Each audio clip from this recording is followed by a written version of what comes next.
பின்பு அவர் பன்னீர் வரையும் தம்மிடத்தில் அழைத்து, இதோ எருசலேமுக்குப் போகிறோம், மனுஷகுமாரனை குறித்து தீர்க்கதரிசிகளால் எழுதப்பட்டவைகள் எல்லாம் நிறைவேறும்.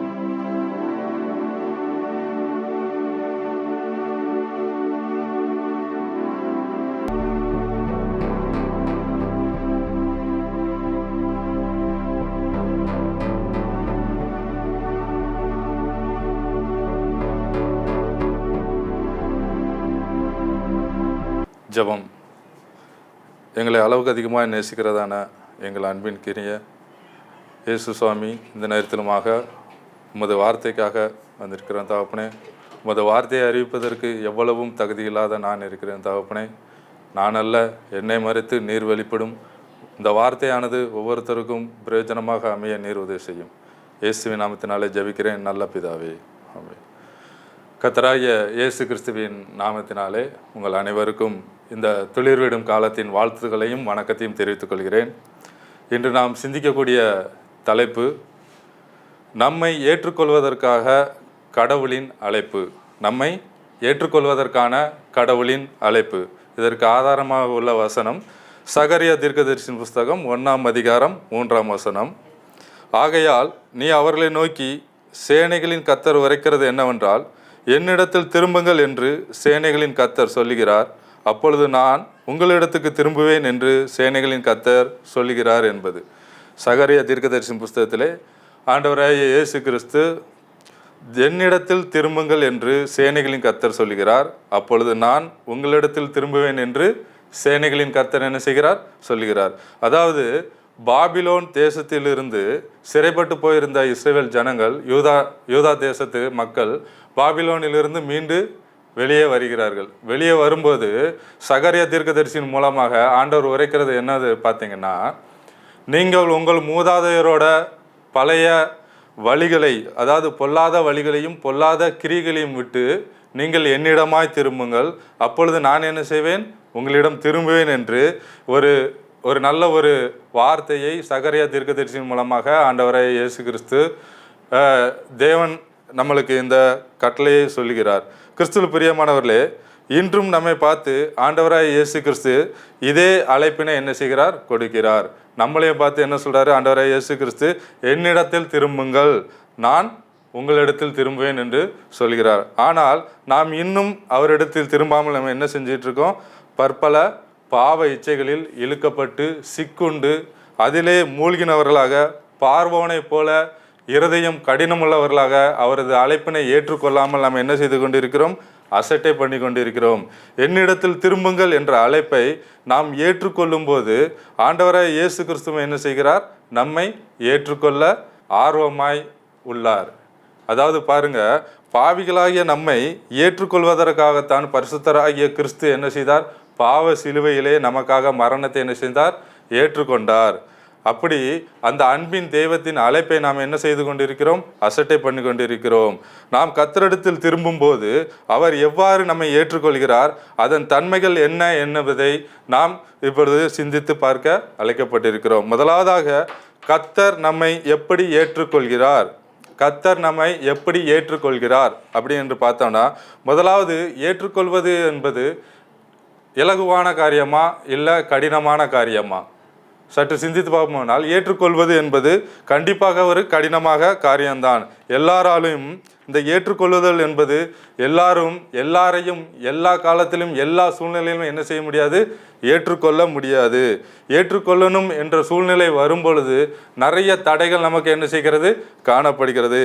ஏழை, பணக்காரன், ஜாதி, மதம், இனம், மொழி, இப்படி பல தடைகள் ஏற்றுக்கொள்வதிலே நம்மளுக்கு என்னது? பிரச்சனையாக காணப்படுகிறது. ஆனால் நமது அன்பின் ஆண்டவராய் இயேசு கிறிஸ்து என்ன செய்கிறார்? இவை எதையுமே பார்ப்பதில்லை. இவை எதையுமே பார்க்காமல் ஆண்டவராய் இயேசு கிறிஸ்து என்ன செய்கிறார்? நம்மை ஏற்றுக்கொள்கிறவராக காணப்படுகிறார். அதனால்தான் ஆண்டவர் சொல்கிறார், வருத்தப்பட்டு பாரஞ்சுமக்கிறவர்களே, நீங்கள் எல்லாரும் என்னிடத்தில் வாருங்கள், நான் உங்களுக்கு இளைப்பாறுதல் தருவேன் என்று மத்தேயு எழுதின சுவிசேஷம் 11ஆம் அதிகாரம் 28ஆம் வசனத்தில் சொல்லப்படுகிறது. அதே மாதிரி ஏசாயா தீர்க்கதரிசியின் புத்தகத்தில் பார்த்தா, ஓ தாகமாக இருக்கிறவர்களே, நீங்கள் எல்லாரும் என்னிடத்தில் வந்து பணமும் இன்றி விலையும் இன்றி பாலும் திராட்சரசமும் கொள்ளுங்கள். எல்லாரையும் பொதுவாக யாருமே அவர்கிட்ட பாரபட்சம் என்பதே கிடையாது. யாரையும் அவர் வெறுத்து ஒதுக்குவது கிடையாது. ஏற்றத்தாழ்வு பார்ப்பது கிடையாது. எல்லாரையும் பிரியமானவர்களே அப்படின்னு அழைக்கிறார். வருத்தப்பட்டு பாரம் சுமக்கிறவர்களே, தாகமாக இருக்கிறவர்களே அப்படின்னு எல்லாரையும் தான் அவர் அழைக்கிறாரு. அவர் ஒருபோதும் நம்மை ஏற்றுக்கொள்வதற்கு மனம் மாறி போகிறவர் அல்ல. எப்பொழுதும் நம்ம ஏற்றுக்கொள்வதற்கு தயாராக இருக்கிறார். இவ்வாறு பார்த்தீங்கன்னா இந்த பாரபட்சம் இன்றி நம்மை அழைத்து நமக்கு நித்திய ஜீவனை கொடுக்கக்கூடிய அழைப்பை கொடுப்பதாக ஆண்டவராகிய இயேசு கிறிஸ்து நமக்காக என்ன செய்கிறார்? காத்து கொண்டிருக்கிறார். உதாரணமாக லூக்கா எழுதின சுவிசேஷம் 15ஆம் அதிகாரம் 20ஆம் வசனத்தில் வாசித்து பார்த்தால், தகப்பனிடத்தில் திரும்பிய மகன் அப்படிங்கிறத நம்ம என்ன செய்ய முடியும்? அறிய முடியும். தகப்பனிடத்திலிருந்து திரும்பிய மனம். அதாவது பாருங்க, இந்த வசனத்தோட சம்பவத்தை புரிஞ்சு கொள்ளணும்னா 11ஆம் வசனத்துல இருந்து இந்த அதிகாரம் 15ஆவது அதிகாரம் 11ஆம் வசனத்துல இருந்து 32ஆம் வசனம் வரை என்ன செய்யணும்? வாசித்து பார்க்க வேண்டும். நாம் அனைவருக்கும் தெரிந்த கதை தான். நாம் அனைவரும் நன்றாக அறிந்த கதை தான். யாருடைய கதை? கெட்ட குமாரன் கதை. நம் வாழ்க்கையோடு ஒத்து போகின்ற ஒரு அருமையான கதை. ஒரு செல்வந்தருக்கு 2 மகன்கள் இருக்கிறார்கள். இளைய மகன் தன் தகப்பனின் ஆஸ்தியில் தனக்குரிய பங்கை என்ன செய்கிறான்? வலுக்கட்டாயமாக கேட்கிறான். உடனே தகப்பனானவர் கொடுத்து விடுவாரா? கண்டிப்பாக இருந்திருக்காது. எவ்வளவோ புத்தி சொல்லியிருப்பாரு, எவ்வளவோ ஆறுதல் சொல்லியிருப்பாரு. என்ன பிரச்சனை உனக்கு, அதை என்ன செய்யணும் அப்படின்னு எவ்வளோ சொல்லியிருப்பாரு. ஆனால் இவன் கேட்டபாடு இல்லை. என்ன செய்கிறான்? வலுக்கட்டாயமாக போராடி தனது ஆஸ்தியை என்ன செய்கிறான்? பிரித்து கொண்டு தன் தகப்பனை விட்டு என்ன செய்தான்? வெகு தூரம் போய்கிறான். நம்மளும் அப்படித்தானே? நம்மளோட வாழ்க்கை முறையும் அப்படித்தானே இருக்கிறது. ஒரு நல்லா இருக்கிறோம், ஒரு பிரச்சனை இல்லை, ஒரு நல்ல வேலை, ஒரு நல்ல வருமானம், ஓரளவுக்கு செட்டிலாக இருந்தோம்னா நம்ம என்ன செய்கிறோம்? கடவுளை மறந்து நம் தேவனை மறந்து என்ன செய்கிறோம்? வெகு தூரம் போய்கிறோம். அதே போல தான் என்ன செய்கிறான் இந்த கெட்ட குமாரன்? தனது ஆசையை பிரித்து கொண்டு என்ன செய்கிறான்? தன் தகப்பனை விட்டு தொலை தூரத்துக்கு செல்கிறான். அங்கே போய் அவனுடைய வாழ்க்கை முறை எப்படி இருக்கு பாருங்க. பலவிதமான பாவ களியாட்டுகளில் என்ன செய்கிறான்? தன் ஆசையை ஃபுல்லாக அழிக்கிறான். இது போல தான் நாமளும் என்ன செய்கிறோம்? பல பாவங்களில் ஈடுபட்டு பாவ வாழ்க்கையை இதுதான் சரி என்று சந்தோஷம் என்று என்ன செய்கிறோம்? நமது ஆத்மாவை அழித்து கொண்டிருக்கிறோம். அவனை பாருங்க, ஆஸ்தியும் பழமும் முழுவதுமாக போன போது அங்கே ஒரு பஞ்சம் உண்டாகுது. நம்மளுடைய வாழ்க்கையை பாருங்க, பாவ வாழ்க்கையினால் தேவனுடைய ஆசீர்வாதத்தை இழந்து வாழ்வில் என்ன செய்கிறோம்? நம்மளும் வறுமையையும் வெறுமையும் உடையவர்களாக காணப்படுகிறோம். இப்போ பாருங்க, இந்த கெட்டகுமாரன் ஒரு கொடியானவனை என்ன செய்கிறான்? அண்டி கொள்கிறான். அப்போ அவனுக்கு என்ன ஒரு வேலை கிடைக்குன்னு பாருங்க, பன்றி மேய்க்கக்கூடிய ஒரு வேலை. நாமும் பாவ இச்சைகளினால் சாத்தானை அண்டி கொள்வதால் பல அருவருக்கத்தக்க செயல்களை நாம் என்ன செய்திருக்கிறோம்? செய்து கொண்டு வருகிறோம். இங்க பாருங்க, இவனுக்கு பசிக்கு பன்றிகள் திங்கக்கூடிய தவிடு கூட என்ன செய்யலை? கிடைக்கல. நம்மளுக்கு கடைசியில் என்ன நிலைமை வருது? அனைவராலும் கைவிடப்பட்ட நிலை. இப்போதான் இவனுக்கு என்ன செய்யுது? புத்தி தெளிகிறது. உடனே என்ன சொல்கிறான்? என் தகப்பன் வீட்டில் அநேக வேலையாட்களுக்கு உணவு உண்டு, ஆனால் நான் இங்கே என்ன செய்கிறேன்? பட்டினியாக இருக்கிறேன் அப்படின்னு யோசனை பண்ணி பார்க்குறான். அவனோட புத்தி தெளியுது. நான் என் தகப்பனிடத்தில் திரும்பி போய், நான் பாவம் செய்தேன், இனி நான் உமது மகன் அல்ல, வேலைக்காரனாக இருப்பேன்னு சொல்லி என் தகப்பன்ட்ட நான் திரும்பி போய் என்ன செய்ய போகிறேன்? மன்னிப்பு கேட்க போகிறேன்னு சொல்லிட்டு என்ன செய்கிறான்? தகப்பனிடத்தில் திரும்புறவனாக காணப்படுகிறான். இந்த தகப்பனை பாருங்க, தான் மகன் தன்னை விட்டு போன பிறகும் தன்னோட மகன் எப்படி திரும்பி வருவான், எப்போ திரும்பி வருவான் அப்படின்னு என்ன செய்கிறாரு? ஆவலாக எதிர்பார்த்து கொண்டிருக்கிறவராக காணப்படுகிறார். அதனால தான் இந்த மகன் தூரத்தில் வரும்போதே இந்த தகப்பனானவர் என்ன செய்கிறார்? அவனை கண்டுகொள்கிறார். தூரத்தில் வரும்போதே அவனை கண்டுகொண்டு அவருடைய வயது, அவருடைய தளர்வு, இதுகளை எல்லாம் பார்க்காமல் என்ன செய்கிறார்? ஓடி போய் என்ன செய்கிறார்? தன் மகனை கட்டி அணைத்து முத்தமிடுகிறார். பாருங்க, இந்த கெட்ட குமாரன் மனம் மாறி தன் தகப்பனிடம் திரும்புகிறான். இன்றைக்கும் ஆண்டவராய் இயேசு கிறிஸ்து என்ன செய்கிறார்? நம்மளை பார்த்து சொல்கிறார், இவன் எப்படி திரும்பினான், இந்த கெட்ட குமாரன் தகப்பனிடத்தில் எப்படி திரும்பினானோ அதே போல நீங்களும் என்ன செய்யுங்கள்? என்னிடமாய் திரும்புங்கள் என்று ஆண்டவராய் இயேசு கிறிஸ்து என்ன செய்கிறார்? நமக்கு சொல்கிறார். பாருங்க, இந்த கெட்ட குமாரன் தகப்பனிடத்தில் திரும்பினா இப்போ பாருங்க, அவனோட கிழிந்த ஆடைகளுக்கு பதிலாக என்ன கிடைத்தது? விலையுயர்ந்த ஆடை கிடைத்தது. அழுக்கான கால்களில் என்ன கிடைத்தது? பாதரட்சை கிடைத்தது. பன்றிகள் மேய்த்த கையில் இப்ப என்ன கிடைக்குது? முத்திரை மோதிரம் கிடைக்கிறது.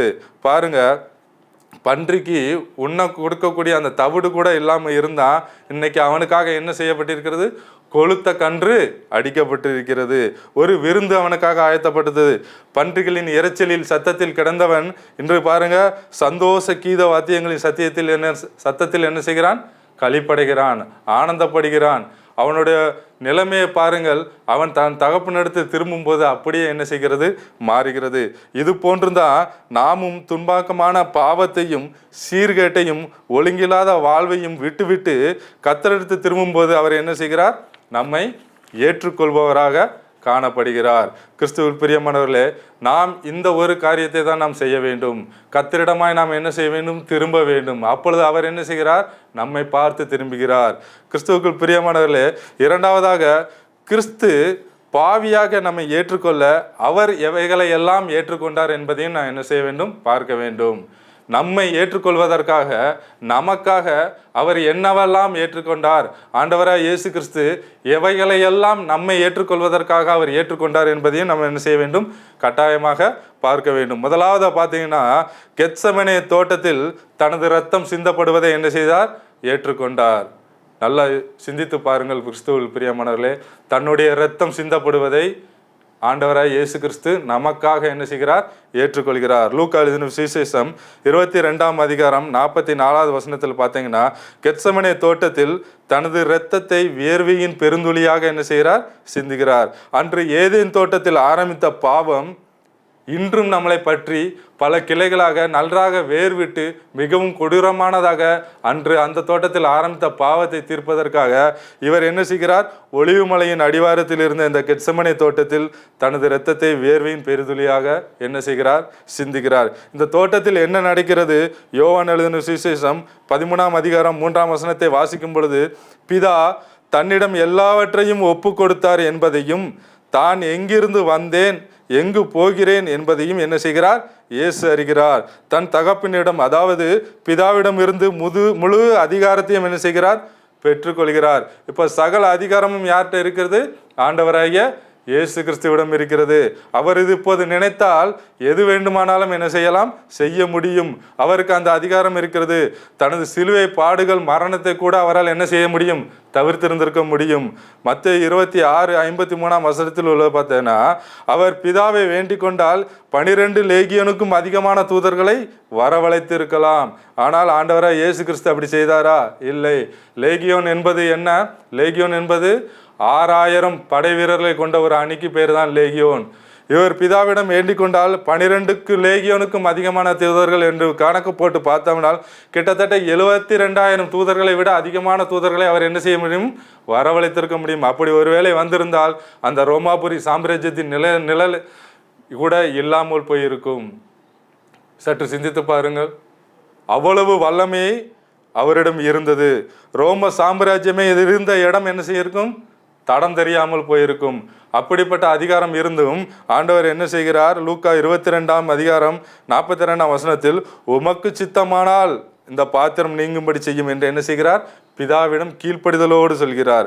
அதிகமான டிப்ரெஷன், மனச்சோர்வு அடைந்து காணப்படுகிறார். லூக்கா எழுதின சுவிசேஷம் 22ஆம் அதிகாரம் 43இல் தேவதூதன் என்ன செய்கிறான்? ஆண்டவராய் இயேசு கிறிஸ்துவை தேற்றுகிறார். கிறிஸ்துவில் பிரியமானவர்களே, நமது பாவத்தின் அகோரமானது அவரை என்ன செய்கிறது? மிகவும் நெருக்குகிறது. வியாகுலப்பட்டு அதிக ஊக்கத்தோடு என்ன செய்கிறார்? ஆண்டவராய் இயேசு கிறிஸ்து தேவனை நோக்கி ஜெபம் பண்ணுகிறார். டீஹைட்ரேஷன், உடலில் உள்ள நீர் முழுவதும் என்னது? வற்றி போய்விட்டது. இனி வற்றி போவதுக்கு ஒன்றும் இல்லை. என்ன செய்கிறது? நீர் எல்லாம் வற்றி போனனே. அவருடைய இரத்தம் வேர்வை துளிகளாக என்ன செய்கிறது? இந்த பூமியிலே வெளிகிறது. நாம் பாவத்தை விட்டு விலகி அவரிடம் திரும்புவதற்காக கெத்செமனே தோட்டத்தில் என்ன செய்கிறார்? தனது இரத்தத்தை வேர்வையின் பெருந்துளிகளாக சிந்தப்படுவதை என்ன செய்கிறார்? முதலாவதாக அவர் ஏற்றுக்கொள்கிறார். கிறிஸ்துவின் பிரியமானவர்களே, அவரது இரத்தம் பரிசுத்த இரத்தம் இந்த பாவியாகிய நம்மளை போன்ற பாவியாகிய நம் எல்லாருக்காகவும் என்ன செய்யப்படுகிறது? பரிசுத்த இரத்தம் சிந்தப்பட்டது. இரண்டாவதாக பார்ப்போமானால், தேசாதிபதியாகிய பிலாத்துவின் அரண்மனையில் தனது இரத்தம் சிந்தப்படுவதை ஏற்றுக்கொண்டார். முதலாவது கெத்செமனே தோட்டத்தில் தனது இரத்தம் சிந்தப்படுவதை என்ன செய்கிறார்? ஏற்றுக்கொள்கிறார். இப்போது இரண்டாவதாக பிலாத்துவின் அரண்மனையில் தனது இரத்தம் சிந்தப்படுவதை என்ன செய்கிறார்? ஏற்றுக்கொண்டிருக்கிறார். மத்தேயு 27 நாம் தொடர்ந்து வாசிப்பதன் மூலம் நான் என்ன செய்யலாம்? இந்த சம்பவத்தை நாம் அறியலாம். மத்தேயு 27:12 பாருங்கள். பிலாத்துவின் அரண்மனையில் பிரதான ஆசிரியரின் மூப்பர் 2 பேரும் என்ன செய்கிறார்கள்? இயேசுவின் மீது பிரதான ஆசிரியரும் மூப்பரும் என்ன செய்கிறார்கள்? குற்றம் சாட்டுகிறார்கள். மத்தேயு 27:20 பார்த்தீங்கன்னா, இந்த ஆசாரியனும் மூப்பரும் என்ன செய்கிறார்கள்? இயேசுவை கொலை செய்யும்படி ஜனங்களை என்ன செய்கிறார்கள்? தூண்டி விடுகிறார்கள். என்ன செய்கிறார்கள்? இயேசுவை கொலை செய்யும்படியாக தூண்டி விடுகிறார்கள். மத்தேயு 27:25-26 பார்த்தீங்கன்னா, இவரின் இரத்தப்பலி எங்கள் மேலும் எங்கள் பிள்ளைகள் மேலும் இருக்கட்டும் என்கிறார்கள். பாருங்கள், எப்படி ஒரு துணிகரமான பாவம் செய்யக்கு அவர்கள் ஆயத்தமாகி கொண்டிருந்தார்கள். பார்த்தீர்களா? எவ்வளவு ஒரு துணிகரமான பாவம்! இந்த பாவத்தை யாராலும் சகிக்க முடியுமா? குற்றமில்லாத இரத்தத்தை கொலை செய்ய அந்த பழியை ஏற்றுக்கொள்ளவும் கூடிய துணிகரமான பாவத்தை இவர்கள் எப்படி இலகுவாக ஏற்றுக்கொண்டார்கள். ஆதியாகமம் 4:8 பார்த்தீங்கன்னா, குற்றமில்லாத ஆபேலை என்ன செய்கிறான்? காயின் கொலை செய்கிறான். இந்த பாவத்தை குறித்து அவன் எந்தவித வருத்தமும் படவில்லை. தேவன் அவனிடம் கேட்கும்போது, நான் என் சகோதரனுக்கு காவலாளியோ என்று ஒரு உதாசீனமான பதிலை சொல்லுகிறான். ஆதியாகமம் 4:23 பார்த்தீங்கன்னா, கொலை செய்வது பாவம் என்று எண்ணாமல் தன் மனைவிகளிடம் காயினுக்காக 7 பலி சுமருமானால் லாமேக்குக்காக 77 பலி சுமரும் என்று பெருமைப்படக்கூடிய ஒரு சூழ்நிலை உருவாகிவிட்டது. பாவத்தை குறித்த பயம் இல்லை, பாவத்தை குறித்த அச்சம் இல்லை, பாவத்தை குறித்த கேவலம் இல்லை, அருவருப்பு இல்லை. பாவம் ஒரு சாதாரண செயலாகி போயிட்டது. இது போன்று எத்தனை பாவ சுபாவங்கள் இன்று நம்மிடையே காணப்படுகிறது. துணிகரமான பாவங்கள் தினசரி செய்தித்தாள்களில் நாம் வாசிக்கும் பொழுது எத்தனை சம்பவங்களை, எத்தனை கிறிஸ்தவ சகோதரிகள் பெயர்கள் நம்ம தினசரி செய்தித்தாள்களில் பாவ செயல்களுக்காக அவர்கள் பெயர்கள் பதிவிடப்படுவதை நாம் பார்த்து கொண்டிருக்கிறோம். ரொம்ப துக்கமான ஒரு காரியம். பாவத்தை குறித்து பயம் இல்லை. தினசரி செய்தித்தாள்கள் ஒவ்வொன்றையும் நாம் பார்க்கும் பொழுது அவ்வளவு அருவருக்கத்தக்க செயலாக காணப்படுகிறது. இப்படிப்பட்ட துணிகரமான பாவத்திற்கு அடிமைப்பட்ட நம்மை மீட்பதற்கு தான் ஆண்டவராய் என்ன செய்கிறார்? இயேசு கிறிஸ்து தனது இரத்தத்தை சிந்தினார். மத்தேயு எழுதின சுவிசேஷம் 27:27 முதலிருந்து 31 வாசிக்கும் போது, போர் சேவகரின் கூட்டம் முழுவதும் வாரினால் அடித்து முள்முடியை வைத்து பரியாசம் பண்ணி துப்பி கோலால் தலையால் அடித்தார்கள் அப்படின்னு போட்டிருக்கு. அதே மாதிரி மார்க் 14:65 பார்த்தீங்கன்னா, வேலைக்காரர்கள் ஆண்டவராய இயேசு கிறிஸ்துவின் கன்னத்தில் அறைந்தார்கள் அப்படின்னு போட்டிருக்கு. ஏசாயா 50:6 பார்த்தீங்கன்னா, பிக்கிறவனுக்கு தன் தாடையின் மயிரையும் என்ன செய்கிறார்? ஒப்பு கொடுத்தார். வாரினால் அடிபட்டார். எத்தனை இன்னல்கள், எத்தனை இடைஞ்சல்கள், எவ்வளவு அருவருப்புகள், எவ்வளவு கேவலப்படுத்தப்படுகிறார், எவ்வளவு உதாசீனப்படுத்தப்படுகிறார், எத்தனை அடிகள் படுகிறார். எல்லாம் எதற்காக? நாம் கர்த்தரிடம் திரும்ப வேண்டும். இந்த பாவத்தில் இருந்து விடுபட்டு நாம் பரிசுத்தவானாக நாம் என்ன செய்ய வேண்டும்? கர்த்தரிடத்தில் திரும்ப வேண்டும் என்பதற்காக இந்த வாரினால் அடிக்கிறார்கள். இந்த வாரினால் அப்படிங்கிறது, அந்த வார் அப்படிங்கிறத பார்த்தீங்கன்னா ஒரு நல்ல மர கைப்பிடியோட இருக்கும். அதில் பார்த்தீங்கன்னா ஒரு 12 தோல், அதாவது எப்படி 12 விதமான அப்படியே நாராக இருக்கிற மாதிரி ஒரு 12 கிளைகள் அதில் என்ன செய்யும்? காணப்படும். இந்த கிளைகளுக்கு மடியில் ஒவ்வொரு இடத்துலையும் ஒவ்வொரு எலும்பு துண்டு வச்சுருப்பாங்க. ஒரு எலும்பு துண்டு வச்சுருப்பாங்க. அதுக்கப்புறம் பார்த்தீங்கன்னா ஒரு இரும்பிலான ஒரு உருண்டை உலோக குண்டு இருக்கும். அதுக்கப்புறம் பார்த்தீங்கன்னா கொக்கி மாதிரி ஒரு வடிவம் இருக்கும். இது எதற்காக அப்படின்னா, இப்படி அடிக்கும் பொழுது இந்த எலும்பு ஒவ்வொரு வாரையும் என்ன செய்ய பின்னி கொள்ளாதவாறு பார்த்து கொள்ளும். அதற்கு மேல் இருக்கிற அந்த இரும்பு கொண்டானது சதையின் மேல் இப்படி பட்டதும் அதுக்கு மேல் இருக்க கொக்கி சரியான வழியில் அந்த சதைகள் என்ன செய்யும்? குத்தி கிழிக்கக்கூடியதாக இருக்கும். அப்போ பாருங்க, கிட்டத்தட்ட 12 கொக்கி ஒரு அவர் கிட்டத்தட்ட எத்தனை தடவை? 39 தடவை அடிச்சிருக்காங்க. யூதர்கள் பார்த்தீங்கன்னா 40க்கு கீழே தான் அடிப்பாங்க. 40க்கு மேல் இந்த தண்டனை என்ன செய்ய மாட்டார்கள்? கொடுக்க மாட்டார்கள். கிட்டத்தட்ட 12 அந்த கொக்கிகளுடைய வாரினால் எத்தனை தடவை அடிச்சிருக்காங்க? 32 தடவை அடிச்சிருக்காங்க. அப்போ கணக்கு போட்டு பாருங்க, 32 தடவைன்னா 468 தடவை அவரது முதுகில் என்ன செய்கிறது? இந்த கொக்கியானது பட்டு அவரது சதையை பீத்து கிழித்து கொண்டு வந்திருக்கிறது. இயேசுவின் முதுகில் கிட்டத்தட்ட 150 ஆழமான தழும்புகள் என்ன செய்யப்பட்டிருக்கிறது? காணப்பட்டிருக்கிறது.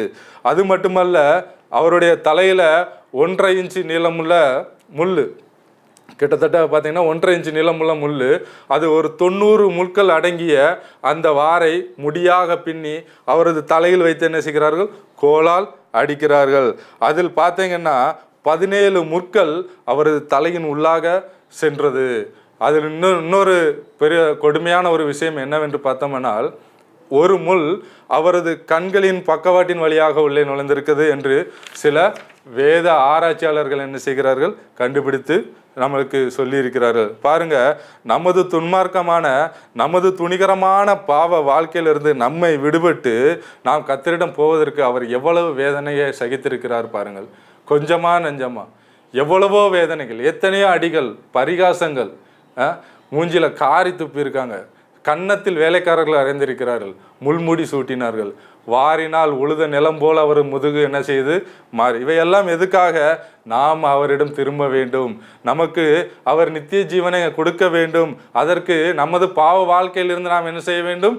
திரும்ப வேண்டும் என்பதற்காகத்தான் அவர் என்ன செய்கிறார்? இத்தனை பாடுகளையும் என்ன செய்கிறார்? ஏற்றுக்கொள்கிறார். நாம் மனம் திரும்பி தேவன் பக்கம் வரவ அவர் இத்தனை பாடுகளையும் நமக்காக என்ன செய்கிறார்? சகித்து கொண்டிருக்கிறார். சங்கீதக்காரன் சொல்கிறான், 19ஆம் சங்கீதம் 13ஆம் வசனத்தை பார்த்தீங்கன்னா, துணிகரமான பாவங்களுக்கு என்னை விலக்கி காத்தருளும் என்று சொல்கிறான்.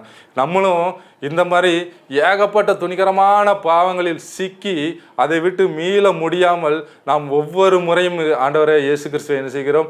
இந்த வாரினாலும் முள்முடியினாலும் நம்ம என்ன செய்கிறோம்? தண்டனை கொடுத்து கொண்டே தான் இருக்கிறோம். தயவு செய்து நாம் என்ன செய்ய வேண்டும்? சிந்தித்து பார்க்க வேண்டும். நாம் மனம் திரும்புவதற்காக, நாம் பரிசுத்தவனாக மாற்றப்படுவதற்காக, நித்திய ஜீவனை பெறுவதற்காக, நாம் அவரிடம் திரும்புவதற்காக ஆண்டவராய் இயேசு கிறிஸ்து என்ன செய்கிறார்? பிலாத்தின் அரண்மனையிலே தனது இரத்தம் சிந்தப்படுவதை ஏற்றுக்கொண்டார். மூன்றாவதாக, எருசலேமின் வீதிகளிலும் கொல்கத்தாவின் கொலை மரத்திலும் தனது இரத்தம் சிந்தப்படுவதை என்ன செய்கிறார்? ஏற்றுக்கொண்டார். பாருங்க, கெத்செமனே தோட்டத்தில் இரத்தம் சிந்தப்படுவதை ஏற்றுக்கொண்டார்.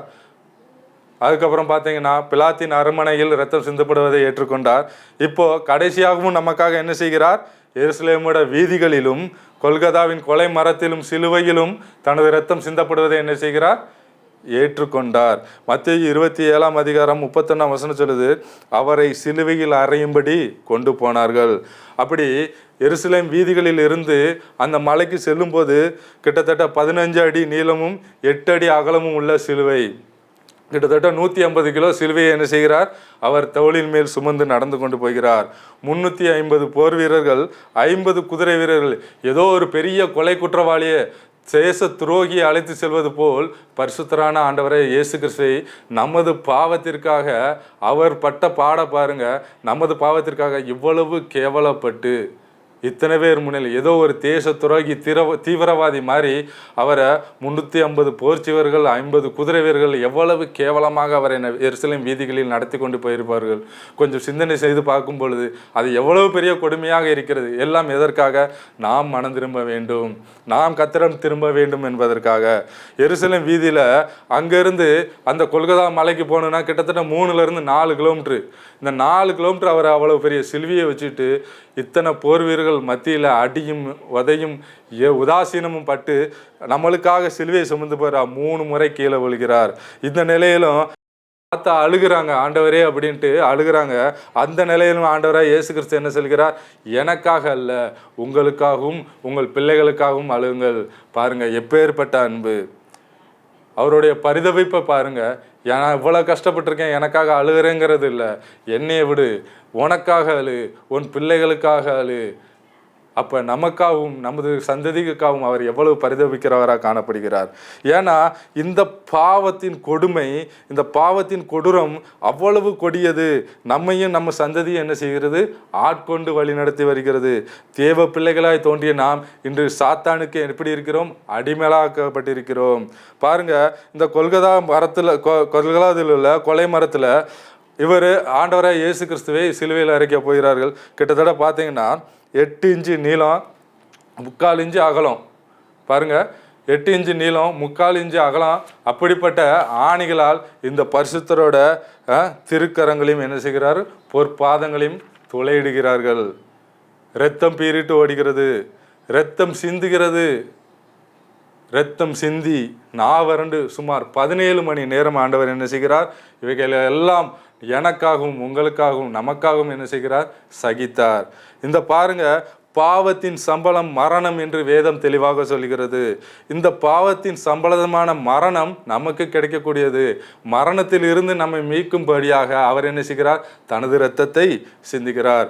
மத்தேயு 27:46 பார்த்தீங்கன்னா, உயிரை கொடுப்பதற்கும் அதை எடுப்பதற்கும் சகலவித அதிகாரம் பெற்றவர் நமது பாவத்தினால் பாவியாக பிதாவின் முகம் மறைக்கப்பட்டு கைவிடப்பட்டவராய் சத்தமிட்டு கூப்பிட்டு தனது ஜீவனை என்ன செய்கிறார்?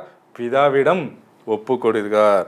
யோவான் 19:34 பாருங்க, ஜீவனை கொடுத்த பின்பும் அவரது விழாவில் என்ன செய்தார்கள்? ஈட்டினால் குத்தினார்கள்.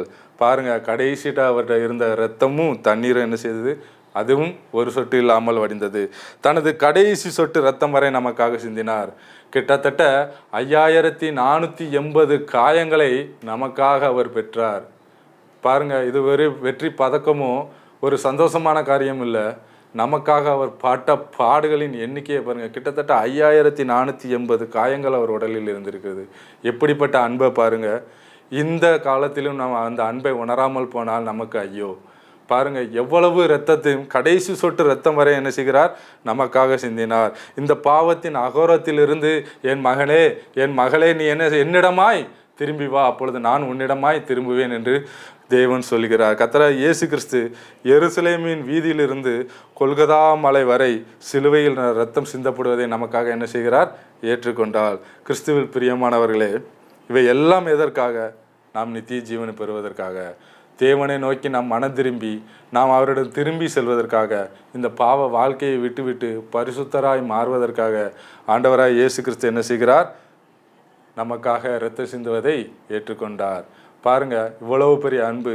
இப்பவும் நமக்கு இந்த அன்பு கிடைப்பது பெரிய மகா பெரிய ஸ்லாக்கியம். கிருபை மேல் கிருபை இது நமக்கு கிடைத்தது. இன்னும் நாம் இந்த காலத்திலும் நாம் மனம் திரும்பாவிட்டால் நம்மளுடைய நிலைமை பார்த்தீங்கன்னா இன்னும் எவ்வளவு மகா கொடியதாய் மாறிப்போகும் என்பது தெரியாது. அதனால் அன்பின் ஆண்டவர் நமக்காக கெத்செமனே தோட்டத்தில் இரத்தம் சிந்துவதை ஏற்றுக்கொண்டார். நமக்காக பிலாத்துவின் அரண்மனையிலே இரத்தம் சிந்தப்படுவதை ஏற்றுக்கொண்டார். நமக்காக கொல்கதாவிலே அந்த கொலை மரத்திலே தனது கடைசி சொட்டு இரத்தம் சிந்தப்படுவதற்கும் அவர் முழு மனதாக ஏற்றுக்கொண்டார். இவை எல்லாம் எதற்காக? நாம் அவரிடம் மனம் திரும்பி செல்ல வேண்டும் என்பதற்காக. இதோ சேனைகளின் கர்த்தர் அழைக்கிறார், என்னிடம் திரும்புங்கள், அப்பொழுது நான் உங்களிடம் திரும்புவேன் என்று. கர்த்தர் தாமே இந்த வார்த்தைகளை ஆசீர்வதிப்பாராக. ஆமென்.